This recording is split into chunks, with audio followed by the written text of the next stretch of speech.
All right, folks, what's going on? Welcome back inside the janitor's closet. My name is Bryce Hunt. I am joined, as always, by lead football analyst here at TJC, Josh Frey-Sam. And as always, folks, we are going to talk football betting as we get into week 9 of the NFL season.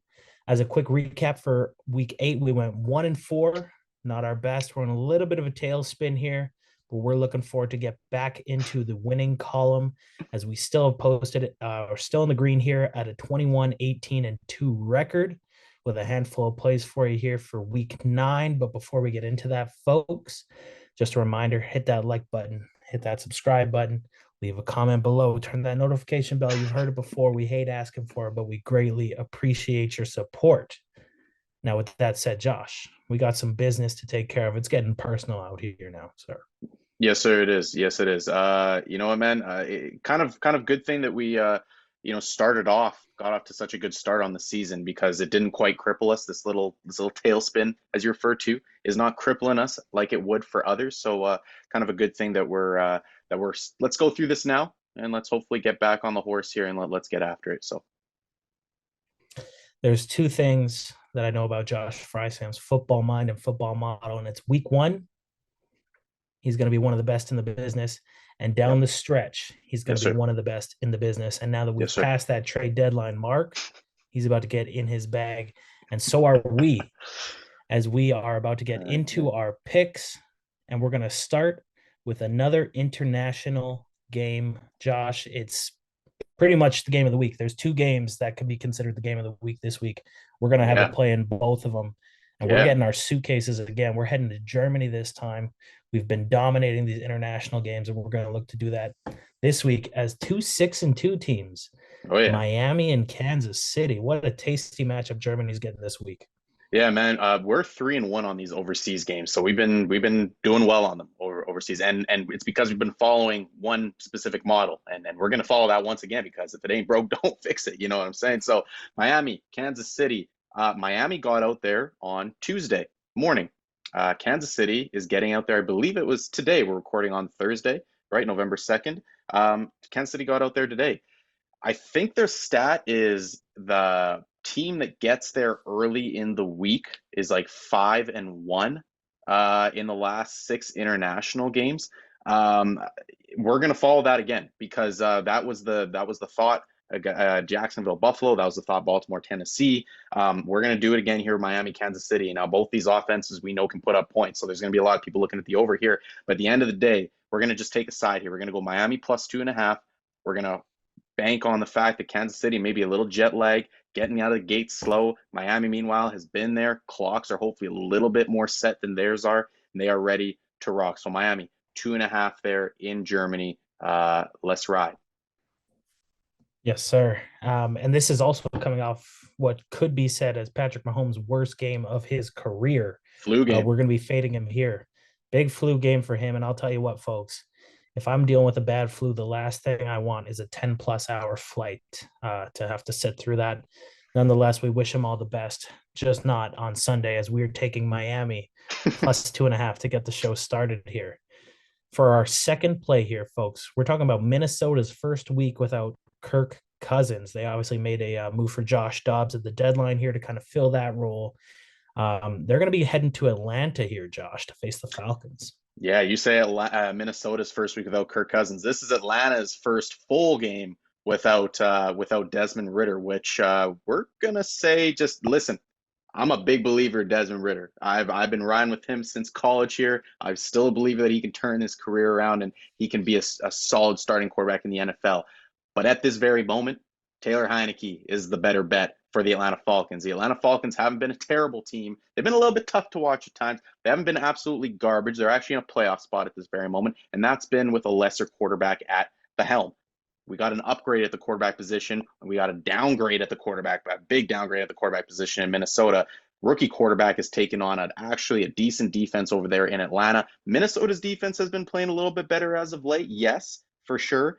But with Taylor Heineke, I think is going to be an upgrade for the Atlanta offense. Spread the ball around Kyle Pitts, and we'll see if Drake London's out there. He's nursing an injury. You got Bijan Robinson and Tyler Algier out of the backfield. Matt Collins, obviously. Van Jefferson's over there. So you got all these weapons for Taylor Heineke, and we're going to bank on the rookie quarterback getting off to a really slow start in his NFL for his first start in the NFL. So we're going to go Atlanta first half -3 here. I don't know if it'll be a pretty one. I don't think it's going to be a landslide out here, but I do think we'll get it done. I think we'll be able to grind out a first half -3 here.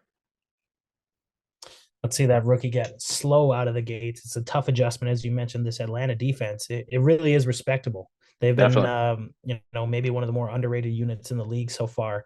And on that Yep. offensive side of the ball, we've seen Heineke have a lot of success with less weapons. You mentioned all the names; those guys are ready to ball, and hopefully at home they can do just that. As our second play is the first half Atlanta Falcons spread -3, as we now head into two teams that were projected to kind of be, at the beginning of the year, you look at this game, you'd say game of the week Yeah. potentially. These are two teams that have, kind of been slow out the gates, but maybe starting to figure it out a little bit, as we have Buffalo in Cincinnati for the Sunday nighter, Josh. Yeah, yeah, man, this is prime time action, and this is you'll remember it was what was it? It was maybe a little bit later in the year at this time. I can't remember the exact week, but that was when unfortunately Damar Hamlin happened, right? That tragic incident. But we were pegging this as like this game of the year at this time at that point. And I'll tell you what, this not much has necessarily changed. Yes, has Buffalo's offense been a little bit slow and all that stuff for sure, which is why we're going to actually take one of these plays. But also at the same time, these are the games that your team just gets up for. This is what I like to classify as a rocking chair game. You just sit back in your rocking chair and you watch the show unfold. You watch the fireworks. With that being said, we got two plays in this game. Cincinnati is heating up at the right time right now. After this, Joe Burrow, Jamar Chase, these guys are getting nasty with it. Cincinnati -2 is the first play. And then, like I said, it doesn't matter if Buffalo's been slow, lethargic, whatever on offense, whatever the word you want to use is. They're going to get up for this game. They're going to find a way. Over 49 is the second play. I think these two offenses, again, it's a rocking chair game. Sit back, enjoy the show, watch these two quarterbacks put up a ton of points because there is going to be a ton of points. We just also see that Cincinnati comes out on top of this one at home. That's why we're going to take -2 as well. As somebody who keeps a close eye on the AFC North, Cincinnati is playing some really, really impressive ball. They've also had some losses on the defensive side, so Yeah. that's kind of where both of these plays are stemming from at this point. The Bills are starting to get hot again, starting to move the ball a little bit, picked up some more weapons at the trade deadline, and those are going to be the two plays: Cincinnati -2 and the over 49. As folks, we're going in a direction I didn't know if we were ever going to go in here, as we are betting on the Green Bay Packers in our next play, as they are having the LA Rams. For those who don't know, it's Josh isn't going to be placing this bet, but No. we still feel good about it. So Yeah. our next play is going to be the Rams and the Packers. Josh, this must hurt you to talk about a little bit. Yeah, man. Listen, I've had the Packers on some watch lists we put together our watch list at the beginning of the week to see what plays we like at first glance, and then we kind of take it from there. The Packers have been on a few times, but we've just never pulled the trigger on them, and it was tough to put the bias aside for this one once again. But I'll tell you what, we have to go off of trends sometimes, and a lot of times really. And here's the trend right now: is the Green Bay Packers offense is inept at this point. Now, could they figure it out? They absolutely could, but they're just not putting up points at this point in time right now. And that's not to say Green Bay won't pull this game out. I firmly believe they will. But again, slow starts have been what has absolutely killed the Green Bay Packers this season. At the second half, they seem to kind of figure it out a little bit, but slow starts, they cannot put up points in the first half right now. Los Angeles Rams, meanwhile, are going to be without Matthew Stafford this week. So it looks like maybe a Brett Rippon is going to be stepping in again while Matthew Stafford deals with the UCL injury there in his thumb. So with that being said, we're going to go first half under 19 points in this. Again, we got to go with trends sometimes. And the reality is that Green Bay is just in some low scoring first half battles all season. I don't see that changing here, especially with Stafford out on the other side. So there you have it, folks. The first half under 19 at Lambeau. As we get into our last game, we mentioned that there's another game of the week that we're keeping a watchful eye on. Dallas and Philly, these NFC rivals are going to go toe to toe in what really might be the best version of each side that we've seen in quite some time here, Josh.